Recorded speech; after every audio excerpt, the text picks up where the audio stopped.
ये कहानी एक सास की है जो अपनी एक सच्चाई को पूरे परिवार से छुपा रखा है। चलिए देखते हैं बहू कैसे पता लगाती है। कहानी शुरू होती है अब। Living room. सुबह 8 बजे कमला देवी सोफे पर बैठी अखबार पढ़ रही हैं। प्रिया चाय लेकर आती है। प्रिया। माँ जी, आपकी चाय। कमला बिना नजर उठाए। रख दो। प्रिया हल्का संकोच। माँ जी, आप आज कुछ परेशान लग रही हैं। सब ठीक है ना? कमला तीखी नजर। तुम्हें मेरी चिंता करने की जरूरत नहीं। अपने काम देखो। प्रिया चुपचाप। जी माँ जी। चाय रखकर चली जाती है। कमला अखबार नीचे रखती है। उसका चेहरा तनावग्रस्त है। वह एक पुरानी तस्वीर निकालती है जिसमें एक जवान औरत और एक बच्चा है। वो तस्वीर को देखकर गहरी सांस लेती है। किचन। 10 बजे प्रिया सब्जी काट रही है। प्रिया, माँ आज कुछ चुप चुप सी है। तुमने कुछ नोटिस किया? हाँ, अजय। वो हर बार मेरी बात टाल देती हैं। मुझे लगता है वो कुछ छुपा रही हैं। अजय हंसते हुए। अरे, माँ को रहस्यमयी बनना पसंद है। ज्यादा मत सोच। प्रिया गंभीर। नहीं, अजय। मुझे सच में लगता है कि कोई पुराना राज है। ठीक है, मैं माँ से बात करूंगा। तुम टेंशन मत लो। अजय चला जाता है। प्रिया विचारमग्न होकर सब्जी काटती रहती है। कमला का कमरा। दोपहर 2 बजे कमला एक पुराना संदूक खोलती है। उसमें कुछ पत्र और एक लॉकेट है। वो डायरी में रखा पत्र पढ़ने लगती है। तभी प्रिया दरवाजे पर दस्तक देती है। प्रिया। माँ जी, खाना तैयार है। कमला जल्दी से संदूक बंद करती है। आ रही हूँ। गुस्से में तुम बिना बताए यहाँ क्यों आई? प्रिया हैरान। सॉरी, माँ जी। मैं तो बस। कमला कठोर। जाओ, मैं आती हूँ। प्रिया शक भरी नजरों से कमला को देखती है और चली जाती है। बगीचा।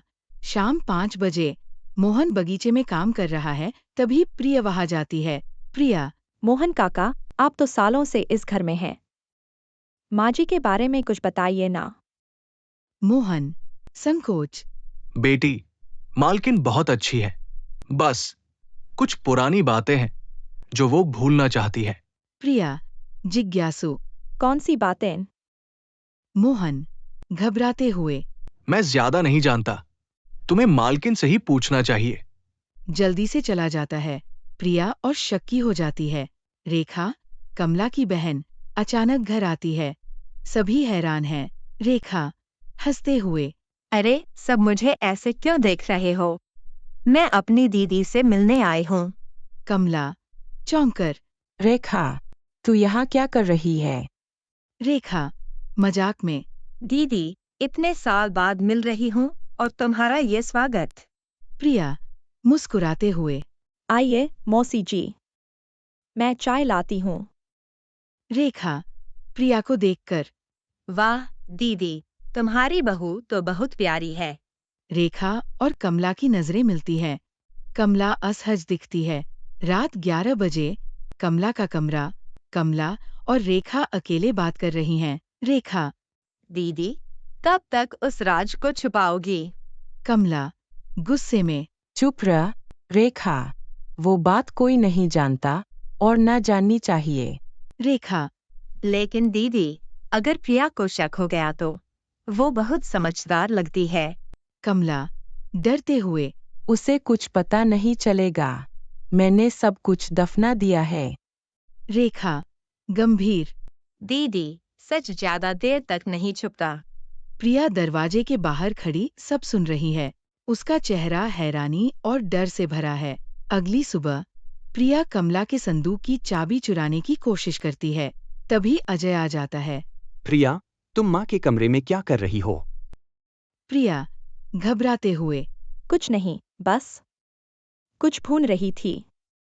अजय शक भरी नजर। प्रिया, तुम सच छुपा रही हो।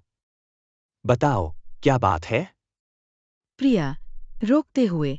अजय, मुझे माँ जी के बारे में कुछ पता करना है। प्लीज मुझ पर भरोसा करो। अजय चुप हो जाता है। रात, कमला का कमरा। प्रिया चुपके से संदूक खोलती है। वह पत्र पढ़ती है। पत्र में लिखा है कि कमला की एक बेटी थी, जो 30 साल पहले गायब हो गई थी। प्रिया चौंक जाती है। प्रिया, मन में, माँ जी की बेटी? लेकिन उन्होंने कभी इसका जिक्र क्यों नहीं किया? तभी कमला आ जाती है। प्रिया, तुमने मेरे सामान में हाथ क्यों डाला? प्रिया, डरते हुए, माँ जी, मैं बस सच जानना चाहती थी।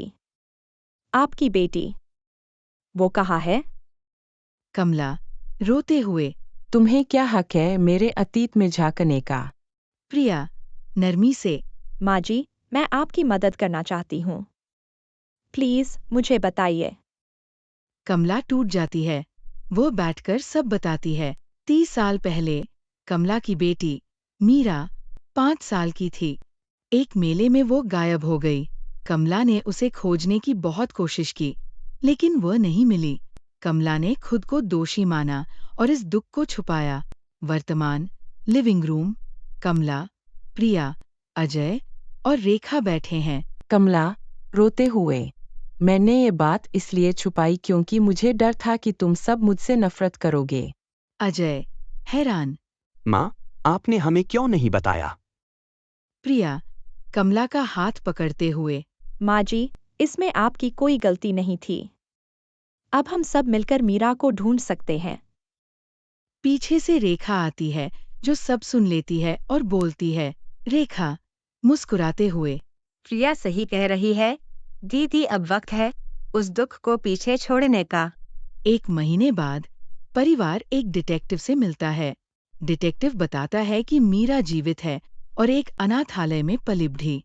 प्रिया, खुशी से, माँ जी, अब आप अपनी बेटी से मिल सकती हैं। कमला, रोते हुए, प्रिया, तुमने मेरा परिवार पूरा कर दिया। तुम सच में मेरी बेटी हो।